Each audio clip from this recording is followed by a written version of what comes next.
आज दिल्ली दौरे पर मुख्यमंत्री पुष्कर सिंह धामी केंद्रीय मंत्री और संगठन के वरिष्ठ नेताओं से कर सकते हैं मुलाकात। राज्य से जुड़े कई मुद्दों पर भी करेंगे चर्चा।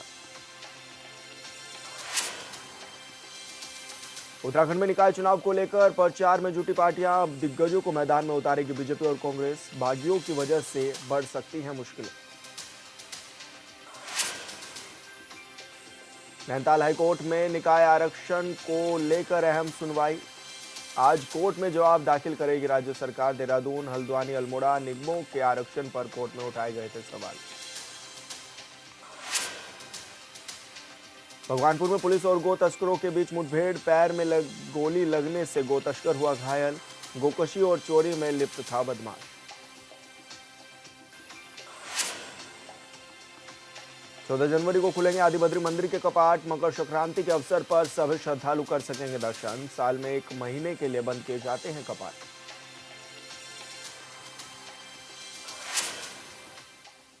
नमस्कार, हूनबिल टीवी देख रहे हैं आप। मैं हूं आपके साथ विशाल गर्ग। बड़ी खबर की शुरुआत करेंगे दिल्ली से। बड़ी खबर मिल रही, दिल्ली दौरे पर मुख्यमंत्री पुष्कर सिंह धामी केंद्रीय मंत्री और संगठन के नेताओं से कर सकते हैं मुलाकात।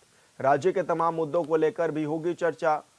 इसी के साथ मंत्रिमंडल विस्तार को लेकर भी हो सकती है चर्चा। तो ये बड़ी खबर आपको बता रहे हैं, जहां पर मुख्यमंत्री पुष्कर सिंह धामी दिल्ली दौरे पर हैं। निकाय चुनाव को लेकर मुख्यमंत्री फीडबैक भी दे सकते हैं। तो ये बड़ी खबर आपको बता रहे हैं, जहां पर मुख्यमंत्री पुष्कर सिंह धामी दिल्ली दौरे पर हैं और इस दौरान राज्य के तमाम मुद्दों पर आज चर्चा होगी।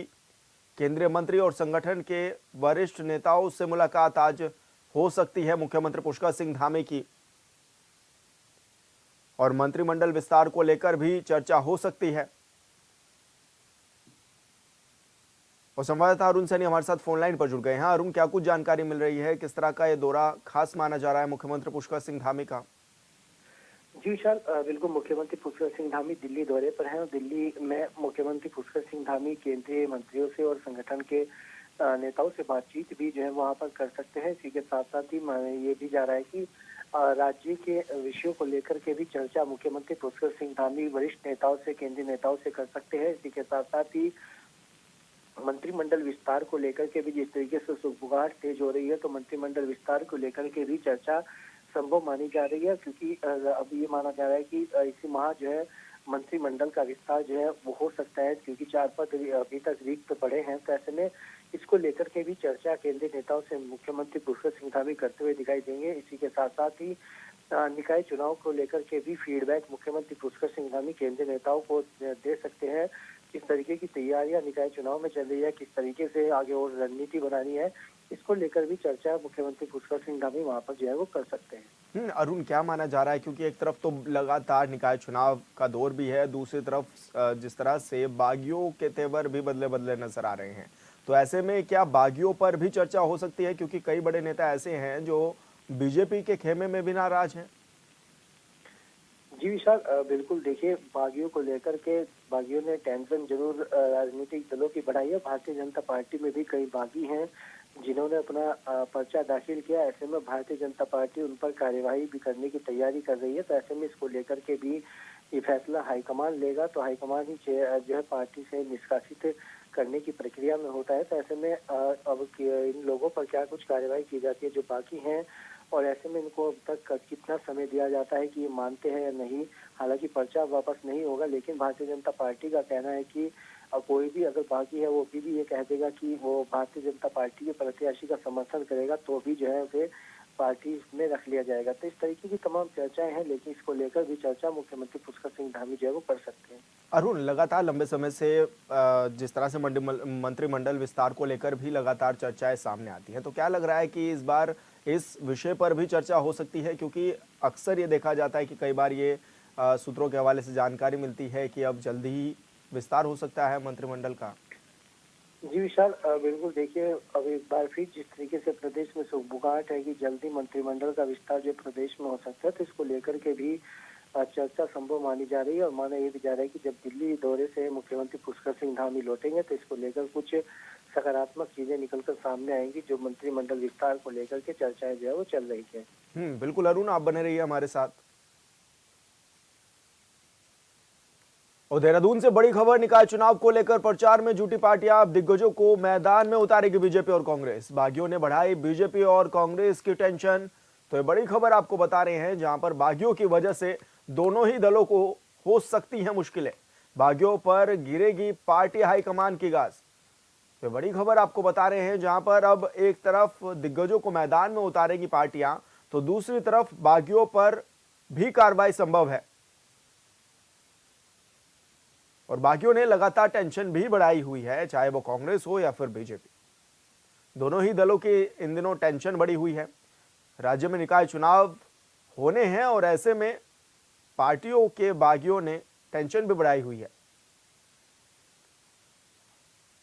और संवाददाता अरुण सैनी हमारे साथ बने हुए हैं। अरुण, क्या कुछ जानकारी मिल रही है? बागी किस तरह से टेंशन बढ़ा रहे हैं और पार्टी किस तरह की कार्रवाई की बात कह रही है अब?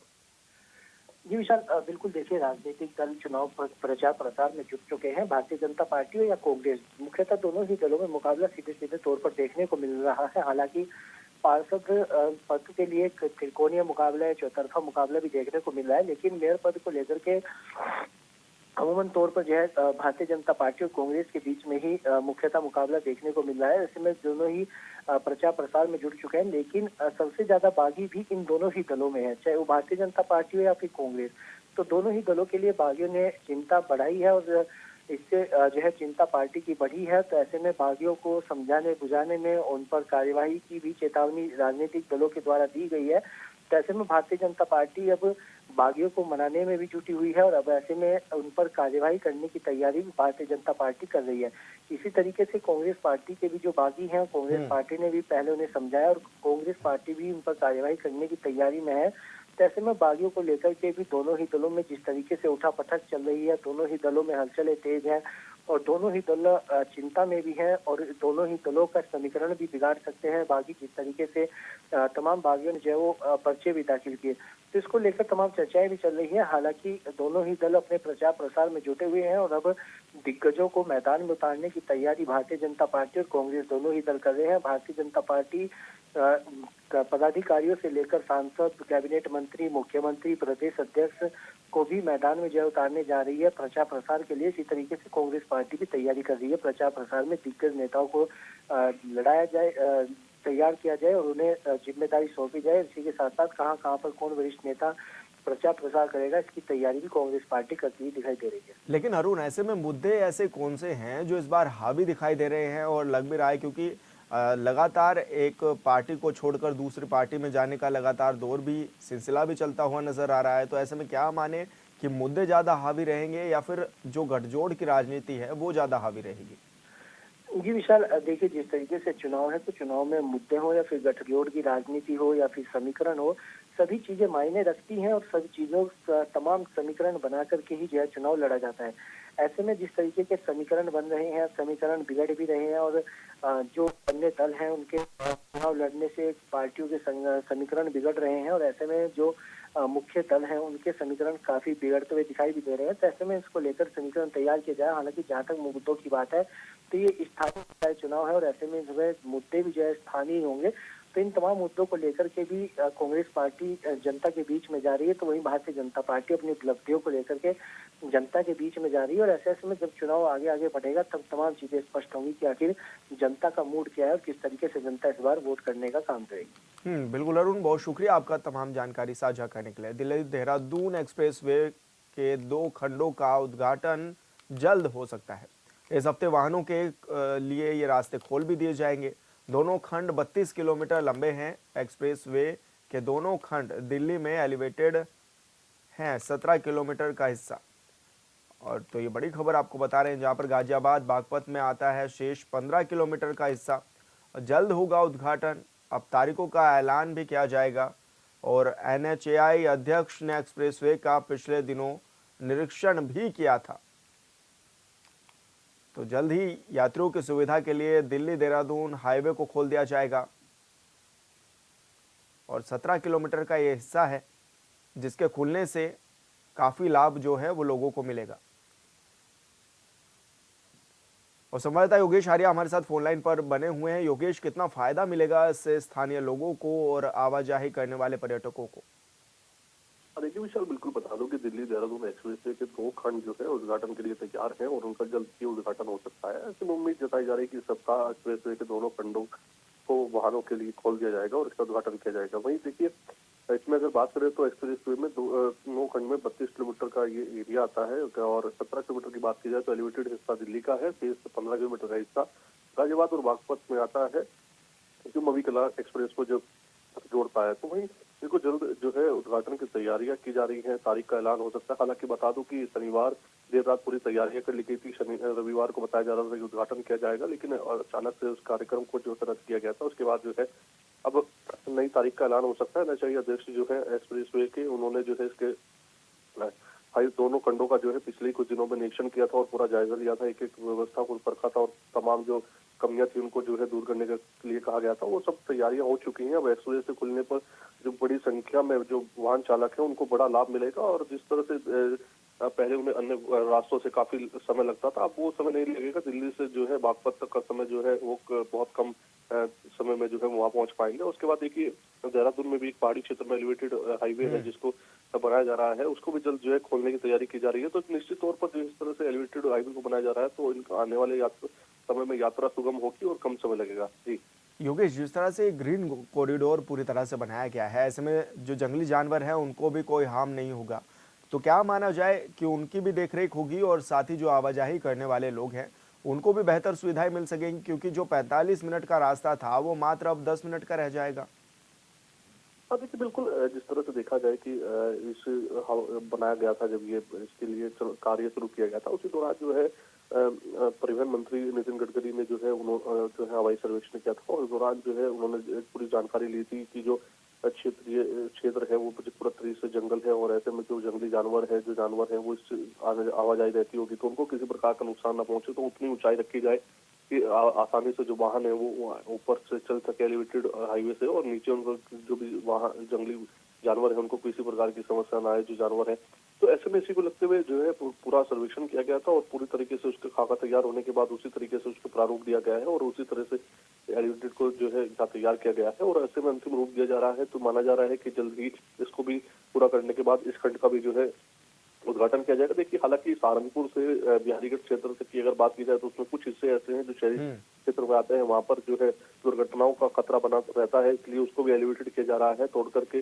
तो उसमें समय लग रहा है, लेकिन ये है कि बागपत की बात करें तो वहां तक तैयार हो जाएगा और यहाँ तैयार होने के बाद जल्द ही बीच का जो हिस्सा है उसको तैयार करने के बाद अंतिम रूप देकर खोला जाएगा। और मुझे जिस तरह की जानकारी सामने आ रही है वो जानकारी ये है कि दिल्ली जो चुनाव होने हैं उससे पहले जो है इन दोनों खंडों का उद्घाटन किया जाएगा और उसको कहीं ना कहीं एजेंडा जो है पार्टी जो है चुनाव में बनाती नजर आ सकती है। जी बिल्कुल योगेश, बहुत शुक्रिया आपका तमाम जानकारी साझा करने के लिए। रविवार को मुख्यमंत्री पुष्कर सिंह धामी ने अपनी पत्नी गीता धामी के साथ पैदल ट्रैक किया और इस दौरान शहंशाही आश्रम देहरादून से झड़ीपानी मसूरी तक ये ट्रैकिंग की गई। इस मौके पर सीएम ने रास्ते से गुजर रहे अन्य ट्रैकर्स से भी बातचीत की। वहीं मीडिया से रूबरू होते हुए सीएम धामी ने कहा है कि हम ट्रैकिंग रूट पर लोगों के बैठने और शौचालय की व्यवस्था करेंगे। सीएम ने कहा है कि विकास के साथ यहाँ का प्रकृति स्वरूप बना रहना चाहिए, यहाँ पर साफ सफाई पर भी ज़्यादा ध्यान दिया जाएगा। सीएम ने कहा है कि हमें शीतकाल की यात्रा इस बार बहुत अच्छे परिणाम भी मिले हैं और आने वाले समय में ये यात्रा हमारे लिए एक बड़ी उपलब्धि साबित होगी।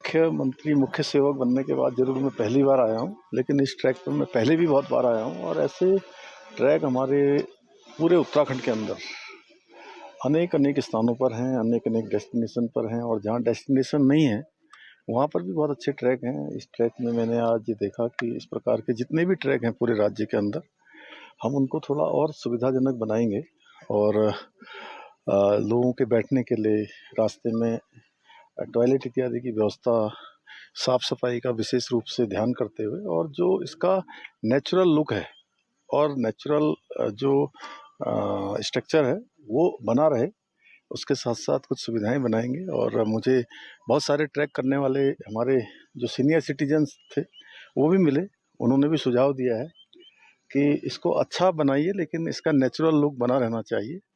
तो देहरादून में MDDA बनाएगा और जहाँ जहाँ भी हमारे अन्य जो ट्रैक रूट हैं हम उनको और अच्छा बनाएंगे जिससे कि पूरे देश से दुनिया से आने वाले लोग इस ट्रैकिंग का आनंद ले पाएंगे, एक अच्छा अनुभव उत्तराखंड का लेंगे। और इस बार हमने शीतकालीन यात्रा प्रारंभ की है, उस यात्रा का एक अच्छा परिणाम आ रहा है और ये आने वाले समय में हमारे राज्य के लिए बहुत गेम चेंजर साबित होने वाला है।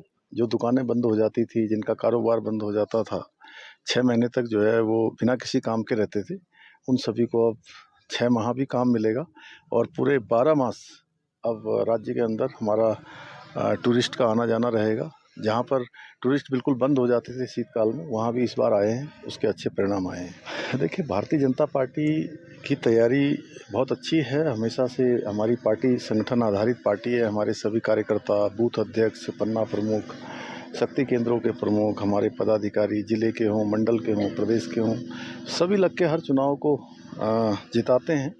और चाहे केंद्र की सरकार बनानी हो, उसमें भी अपना योगदान देते हैं। उत्तराखंड की जनता अपना आशीर्वाद हमको देती आई है। मोदी जी को तीसरी बार प्रधानमंत्री बनाने के लिए 5 की 5 सीटें यहाँ से जीती हैं। इसी प्रकार दूसरी बार भारतीय जनता पार्टी की डबल इंजन की सरकार राज्य के अंदर बनाई है और निकायों की सरकार भी उत्तराखंड की जनता बनाएगी, हमको आशीर्वाद देगी। और हम निकायों की सरकार बनने के बाद जहाँ 2 इंजन लगे हैं, तीसरा इंजन भी लगेगा और तेज गति विकास को प्राप्त होगा। देखिए, हमारी पार्टी संगठन आधारित पार्टी है और चूँकि पार्टी का विस्तार हुआ है तेज़ी से और सभी जगह पर बड़ी संख्या थी लोगों की चुनाव में जाने की, लेकिन देश काल परिस्थिति के अनुरूप किसी एक के नाम को ही कैंडिडेट बनाया गया है, किसी एक को ही कैंडिडेट बनाया गया है। बाकी लोगों से बात हो गई है। अधिकांश जगह पर सभी लोग जो है संगठन के पक्ष में काम करने के लिए तैयार हो गए, पार्टी कैंडिडेट के लिए तैयार हो गए हैं।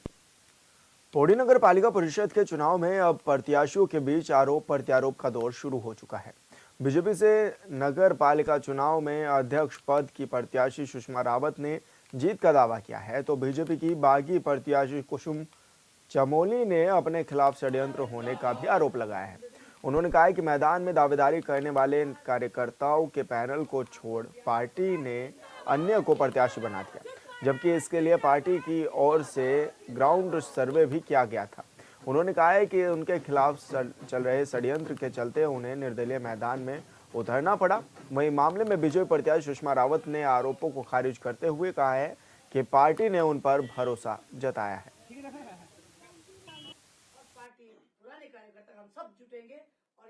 भारतीय जनता पार्टी का कार्यकर्ता एकजुट होकर चल रहा है और चलता है और इसमें कोई दोहराने वाली बात नहीं है कि हमारी भारतीय जनता पार्टी की जीत सुनिश्चित है। पौड़ी में नगर पालिका में कमल खिलेगा और सभी का आशीर्वाद, जहाँ जहाँ भी हम जा रहे हैं सबका आशीर्वाद हमें मिल रहा है। कोई बात नहीं है, बोलने दो। नाम तो इन 8 लोगों के नाम थे, मैं कहीं भी नहीं थी, परंतु संगठन ने मुझ पर भरोसा जताया है। जबकि यहाँ से नाम की सूची गई थी तो इन लोगों की नाम की सूची गई थी और संगठन के कुछ लोगों ने मेरा नाम अपने आप ही बोला था, ना तो मैंने पैरवी की थी ना मैंने कुछ किया था। फिर इसमें जब नाम मेरा भी आया तो संगठन ने मुझको ये जवाबदारी दी कि तुम पौड़ी नगर पालिका सीट पर तुम लड़ोगी, तो मैं कहाँ से मना करती। ना मैंने कहीं पर नाम ठूसा, ना मैंने कहीं पर दावेदारी की और जो आरोप लगाने तो कोई बात नहीं। लक्सर नगर पालिका में बीजेपी प्रत्याशी के लिए चुनावी कार्यालय का उद्घाटन किया गया है। वहीं उद्घाटन कार्यक्रम में पहुंचे पूर्व विधायक संजय गुप्ता ने अपना दुख छलका दिया। साथ ही पार्टी के कार्यकर्ता कुशल पाल सैनी पर अपनी हार का ठीकरा भी फोड़ दिया। वहीं कार्यक्रम को संबोधित करते हुए पूर्व विधायक संजय गुप्ता ने कांग्रेस और बसपा पर जमकर निशाना साधा और कांग्रेस को पप्पू बताया है और बीजेपी प्रत्याशी के पक्ष में वोट देने की भी अपील की है।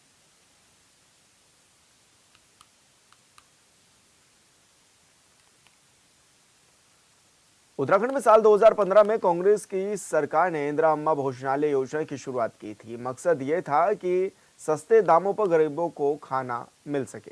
राजधानी देहरादून के कई इलाकों में भी इंदिरा अम्मा भोजनालय खोला गया था, जिससे गरीबों को राहत तो मिली थी, लेकिन आज की स्थिति ये है कि कई भोजनालय में ताला लटका हुआ है और कोई ताले लटकने की कगार पर चल रहे हैं। इस रिपोर्ट में देखिए।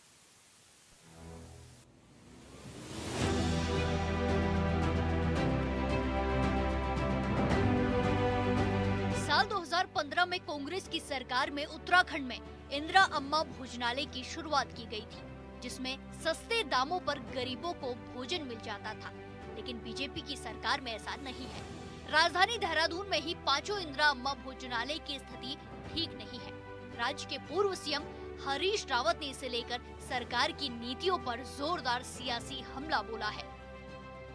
देहरादून में योजना की आज स्थिति क्या है, इन तस्वीरों के जरिए समझा जा सकता है। देहरादून के 5 भोजनालयों में से जो घंटा घर के पास है उसमें ताला लटका हुआ रहता है। बताया जाता है कि जब इस योजना की शुरुआत हुई थी तो उस वक्त प्रत्येक दिन हजारों लोगों को मात्र 20 रुपए में भरपेट खाना खिलाया जाता था। आज इंदिरा अम्मा भोजनालय की स्थिति यह है कि कहीं ताला लटका हुआ है तो कहीं किसी तरह स्वयं सहायता समूह की महिलाएं इनको चला तो रही हैं, लेकिन पहले की तरह यहाँ कोई खाना खाने तक नहीं पहुँचता है। अब मात्र 150-250 लोग ही खाना खा रहे हैं। जिस हिसाब से महंगाई बढ़ी है उस हिसाब से लोगों का भी स्टैंडर्ड अप हुआ है। यहाँ पे तो वो लोग आते हैं ना जो लोग मजबूर हैं, मतलब मजबूरों के लिए है ये लोग खाना, तो फिर कमी हुई है धीरे धीरे संख्या काफ़ी है। मतलब आपके सामने रजिस्टर रखा हुआ है, इसमें मतलब वही है 150 भी है, कभी ज़्यादा भी हो जाती है, कभी कमी है, कभी 50 ही लोग आते हैं।